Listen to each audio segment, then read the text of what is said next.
তো আমি বাংলাদেশে একটা মেয়েকে চিনি। 2 ইয়ার্স আগে ওনার বিয়ে হয়েছে একটা লন্ডনী ছেলের সাথে। যখন ওই মেয়েটার আম্মা আব্বা লন্ডনী ফ্যামিলি থেকে প্রপোজাল পাইছে, তারা ইমিডিয়েটলি তাদের মেয়েকে বিয়ে দিয়ে দিয়েছে। মা বাবা শুধু দেখছেন যে বড় লোকের ফ্যামিলি, লন্ডন থাকে। লন্ডন যাওয়ার পরে ওই ছেলেটা মেয়ের সাথে কথা বলছে maybe 2 months 3 months and then কথা বন্ধ।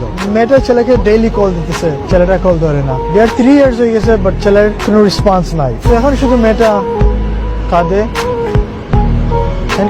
আমি এই স্টোরি আপনাদেরকে কেন বললাম, কারণ আমি জানি বাংলাদেশে আমরা যখন দেখি একটা লন্ডনী ফ্যামিলি বা ফির একটা আমেরিকান ফ্যামিলি, আমরা ইমিডিয়েটলি আমাদের মেয়েদেরকে দিয়ে দেই। আমরা খেয়াল করি না যে ছেলেটা কেমন। আমরা শুধু জানতে চাই ছেলেটা ব্লু পাসপোর্ট আছে না রেড পাসপোর্ট আছে, ব্যাংক অ্যাকাউন্টে কত টাকা আছে। একটা জিনিস মনে রাখবা, এই দুনিয়ার টাকা দিয়ে বড় ঘর বানানি খুবই সহজ, বাট কেউ মনের ভিতরে ঘর বানানি খুবই খুবই খুবই কঠিন। সামটাইমস একটা বড় লোকের বিশাল ঘর খালি খালি লাগে, বাট একটা গরিবের ছোট্ট ঘর বড় বড়।